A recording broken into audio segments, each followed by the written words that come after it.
Haryana police है। मैं आपके इस चैनल के माध्यम से भारतीय जनता पार्टी की सरकारों को बताना चाहता हूँ, ये वो पुलिस है जिन्होंने अंतर्राष्ट्रीय लेवल के अपराधियों को कुरुक्षेत्र जिले के लाडवा के थाने में रखा था 40 वर्ष। भजनलाल जी मुख्यमंत्री हुआ करते थे। हम छोटे थे, स्कूल में पढ़ते थे और जब न्यूज़पेपर पढ़ते थे तो हमें भी गर्व होता था कि हमारे प्रदेश की पुलिस इतनी बहादुर है।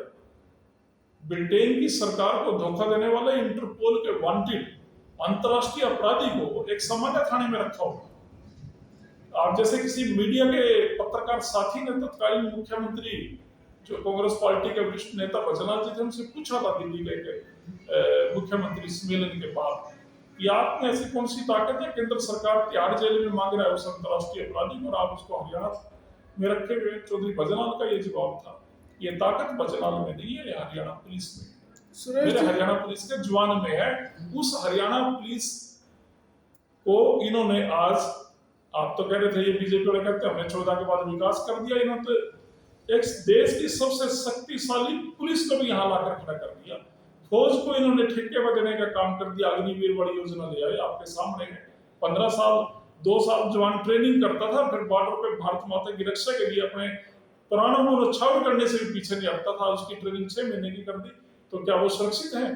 क्या उसको वो फैसिलिटी देगा? अगर कहीं वो भारत माता के काम आ गया, जान दे आया, शहीद हो गया, तो क्या उसको जो परमानेंट फौज में सुविधाएं मिलती थी जवान को मान सम्मान से लेकर और दूसरी सुविधाएं जो उसके परिवार को होती थी, क्या वो अग्निवीर को मिलेंगी? नहीं मिल रही है। तो जिस सरकार ने हमारी भारत की सेना को ही एक तरह से पंगु कर दिया, कमजोर कर दिया, वो नरेंद्र मोदी किस विकास की बात कर सकते हैं? राहुल गांधी जी ने कहा कांग्रेस की सरकार आने तो दोबारा से वही परमानेंट फौज की भर्ती शुरू हो। हमारे युवा बेरोजगारी से तंग आकर विदेशों में मजबूरी में पलायन कर रहे थे, तो क्राइम बढ़ रहा है। आज हर रोज देखिए अखबारों में, आप तो पत्रकार साथी हैं, आप कवर करते हो कितना क्राइम बढ़ रहा है। क्राइम के पीछे क्या है? मुख्य कारण सरकार का दुर्बल रवैया या अपराधियों को सह देना, ये हो सकता है। लेकिन इसके साथ साथ दूसरी बात क्या है? बेरोजगारी। बेरोजगारी का यह आलम है कि युवा वर्ग अपराध का रास्ता अपनाते जा रहा है, नशे की तरफ बढ़ता जा रहा है, और इस सरकार को कोई मतलब नहीं है, कोई सरोकार नहीं है। जिस पुलिस की, मैं बड़ी मुख्य बात बता रहा हूँ, जिस पुलिस की ड्यूटी कानून व्यवस्था कायम करने की है, पुलिस अधिकारी तो रेड क्रॉस के कैंप लगाते हैं। जिनकी ड्यूटी बदमाशों को पकड़ने की है और जिन डॉक्टरों की ड्यूटी रेड क्रॉस से रिलेटेड है, वो कुछ और काम कर रहे हैं। मतलब यहाँ इस सरकारों में क्या चल रहा है कि ड्राइंग का मास्टर तो हिसाब की क्लास पढ़ा रहा है और हिसाब वाला साइंस की पढ़ा रहा है, साइंस वाला हिंदी की पढ़ा रहा है। इन्होंने देश का बेड़ा गर्क कर दिया। ये टीवी के ऊपर ही सरकार चलती नजर आती है।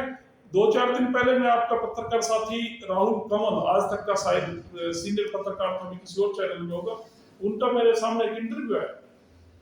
वो बोल रहे थे कि देश की जनता को हम ये समझाना चाहते हैं, जनता हमारे को गोदी मीडिया तो कहती है, लेकिन हम कोई अपने आप गोदी मीडिया नहीं बने।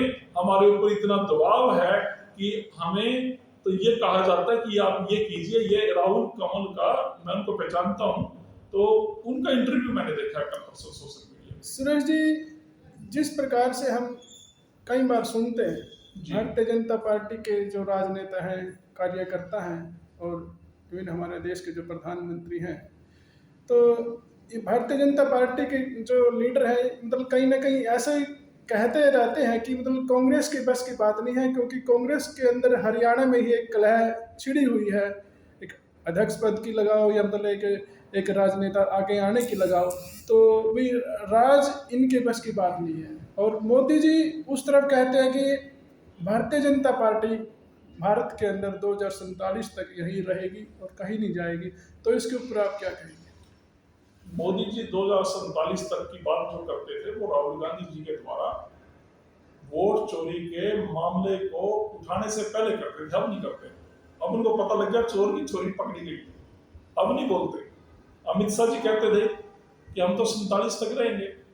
लोकतंत्र में कोई नेता ये कह सकता है? वो तो जनता के अधीन है। जनता किसको बनाती है, किसको सत्ता सौंपती है, किसको विपक्ष में बैठाती है, जनता ने फैसला करना। अगर ये लोग 47 तक की बात कहते थे, ये जनता के मतदान अधिकार का अपमान करते थे, लोकतंत्र और संविधान का अपमान करते थे, ये गैर जिम्मेदाराना बात करते थे। इन लोगों को देश के संविधान का ज्ञान नहीं है, इनको देश के लोकतंत्र का ज्ञान नहीं है, भारत की आजादी का ज्ञान नहीं है। क्योंकि आजादी के समय में तो ये उससे पहले से नेताजी सुभाष चंद्र के विरोध में रहे, आजादी में फौज का विरोध किया इन्होंने। फिर इन्होंने गांधी नेहरू के समय में जब देश आजाद हुआ तो तिरंगे का विरोध किया, ये तो अशुभ है, हम इसको नहीं लगाएंगे। इन्होंने संविधान की प्रतियां चलाई, रामलीला ग्राउंड में रैली की और संविधान की प्रतियां चलाई और मनुस्मृति नीति का गुणगान किया। ये ऐसे लोग सर, जिस प्रकार से मतलब अब की बार आप कह रहे हैं कि वोट चोरी हुई तभी भारतीय जनता पार्टी हरियाणा के अंदर आई, तो आप अब की बार आप क्या मानते हैं कि राहुल गांधी को हम देश का प्रधानमंत्री देखेंगे और हरियाणा के अंदर किस देश की जनता राहुल गांधी से उम्मीद भी रखती है और अपेक्षा भी रखती है। जनता के एक हफ्ते के अंदर जनता की जुबान पे बात थी कि चंडीगढ़ में भाई पूर्ण कुमार जी वरिष्ठ अधिकारी के वहां परिवार से मिलने राहुल गांधी जी को आना चाहिए, ये बच्चे की जुबान पे थी। किसी ने ये नहीं कहा कि नरेंद्र मोदी को आना चाहिए। मैं एक बड़ी सच्ची और एक सटीक आपको बात बता रहा हूँ, देश के प्रधानमंत्री से जनता को कोई सरोकार ही नहीं है, कोई याद ही नहीं करता। जैसे एडवर्टाइज आती थी ऐसे अगर टीवी पर दिखता है या अखबार में दिखता है, लोग पेज पलट देते हैं।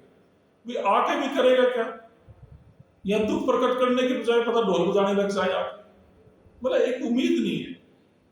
तो राहुल गांधी जी से आपने जो कहा कि क्या उनको प्रधानमंत्री 29 में प्रधानमंत्री राहुल गांधी जी अवश्य बनेंगे, देश की जनता को उम्मीद है। सर, जिस प्रकार से राहुल गांधी एक संघर्षशील है, लगनशील भी हैं और मतलब एक सोचने समझने का उनका एक दायरा एक विस्तृत है, और जिस प्रकार उनके कार्य करने की एक क्षमता और एक मतलब एक उनका शरीर का ढांचा जो एक व्यक्तित्व है उनका निखर के मतलब क्या दर प्रतिदर साल प्रतिदर मतलब उनका एक व्यक्तित्व उनका निखरता आ रहा है, और वो जिस टाइम में प्रधानमंत्री बनेंगे क्या आपको लगता है कि देश को सब अच्छी तरह संभाल पाएंगे? बिल्कुल, ऐसा इसलिए भी है कि देखिए हमारे यहाँ पर खानदान देखे जाते हैं, वो उस खानदान से हैं जिन्होंने देश की आजादी के लिए जेल काटी, तो वो आजादी की रक्षा भी करेंगे। और जिन्होंने देश के नवरत्न कंपनियां बनाई, नेहरू जी आए, इंदिरा जी आई, राजीव जी आए, मैंने आपको बताया कंप्यूटर टेक्नोलॉजी आपके भी हाथ में जेब में फोन होगा, ये किसकी देन है? ये सारी बातें देखते हुए राहुल गांधी जी इस परंपरा को आगे बढ़ाएंगे। जो गांधी जी, नेहरू जी, इंदिरा जी जो छोड़ के गई हैं, इस परंपरा को वो आगे बढ़ाएंगे, ये बात। और प्रधानमंत्री वो अवश्य बनेंगे, जनता तो उनको प्रधानमंत्री मान चुकी है, तभी उनसे ये अपेक्षा रखती है। जहां भी अनहोनी होती है तो राहुल गांधी जी वहां पहुंचते हैं और पीड़ित पक्ष का पक्ष लेते हैं, ये बड़ी बात है। जहां कोई गरीब के पक्ष में कोई खड़ा नहीं होता, राहुल गांधी जी पहुंचते हैं, जनता के लिए आवाज उठाते हैं, बड़ी बात। देखिए सुरेश जी, ये आपने बात बहुत बढ़िया की राहुल के बारे में, मतलब ये बिल्कुल सही है, ये बिल्कुल मीडिया मतलब और चाहे अदर पब्लिक भी मानते हैं कि राहुल गांधी मतलब एक जहां भी जाते हैं, लेकिन वो एक गरीब परिवार के साथ मतलब एक खाना भी खा लेते हैं बैठ करके, एक उसके अंदर जैसे कहीं चलते चलते वो खेत के अंदर भी चले जाते हैं, किसानों से मिलते हैं, किसानों के हक की बात भी करते हैं। और जिस प्रकार से मन कहीं एक दुख पूर्ण कोई घटना होती है, मतलब फौरन उसी टाइम राहुल गांधी को उस बात का पता चले और फौरन वहाँ वो मिलते हैं राहुल गांधी। एक मतलब एक ये राहुल गांधी का एक व्यक्तित्व ही है। बिल्कुल, ये उनका व्यक्तित्व देश की जनता ने अब समझ लिया है कि राहुल गांधी किस रास्ते पे चलने वाले नेता है या किस रास्ते पे चलने वाले प्रधानमंत्री साबित होंगे। और आपने एक सवाल पूछा था, वो बीच में दब गया। आपने कहा था कि वोट चोरी के मामले में आपने जानना चाहा था कि वोट चोरी तो ये आगे भी कर सकते हैं। इसका मेरी समझ में जो इलाज है वो ये है, सुप्रीम कोर्ट भी देखिए संज्ञान ले सकती है, और हम ये भी कह सकते हैं कि भाई इससे अलग जनता के पास क्या रास्ता है वोट चोरी के मामले में। वोट चोरी की है, राहुल गांधी जी ने साबित कर दिया। जनता के पास कोर्ट से अलग, क्योंकि देखो चुनाव आयोग तो इनके अधीन है, वो कुछ करेगा। माननीय सुप्रीम कोर्ट करे, कांग्रेस पार्टी उससे उम्मीद रखती है, लेकिन इससे अलग एक रास्ता जनता के पास भी है। मैं वो बात आपको बताने लगा जो सबसे महत्वपूर्ण बात है, वो ये है 2019 में दीपेंद्र हुड्डा जी रोहतक से लोकसभा का चुनाव हार गए, बिल्कुल बहुत कम मार्जिन से चुनाव हारे। तो उसमें भी हो सकता है कि सरकारी तंत्र ने वोट चोरी वोटों में शायद 2 राउंड की वोटों में लास्ट में गिनती ही नहीं की, चर्चाएं हैं तरह तरह। तो लेकिन दीपेंद्र हुड्डा जी ने और चौधरी भूपेंद्र सिंह जी हुड्डा ने बड़ा एक बुद्धिमत्ता का परिचय देते हुए हार को स्वीकार कर लिया था। नहीं तो इनकी मनसा भारतीय जनता पार्टी वालों की कुछ और थी कि वहां पर वो हार धक्के से अगर आप किसी को हराओगे तो वो हार स्वीकार नहीं करेंगे, और वहां पर कोई आपस में कार्यकर्ताओं में दोनों पार्टियों के कहीं कोई बात हो जाती, बहस हो जाती, तो वो दुर्भाग्यपूर्ण होती। तो पूरा प्रदेश इस बात को मानता है कि चौधरी भूपेंद्र सिंह जी हुड्डा ने और चौधरी दीपेंद्र सिंह जी हुड्डा ने हार स्वीकार करी। लेकिन ये बात रोहतक लोकसभा क्षेत्र की जनता की जब समझ में आई, उन्होंने 2024 में दीपेंद्र सिंह हुड्डा को 3 लाख से ज्यादा मतों से जिता दिया। इस बार वो 1 राउंड की 2 राउंड की गिनती को रोक के भी कुछ नहीं कर पा रहे थे, और वो वोट चोरी करके भी कुछ नहीं कर पा रहे थे। तो उन्होंने चौधरी दीपेंद्र सिंह जी हुड्डा को रोहतक लोकसभा से सांसद निर्वाचित घोषित करना पड़ा।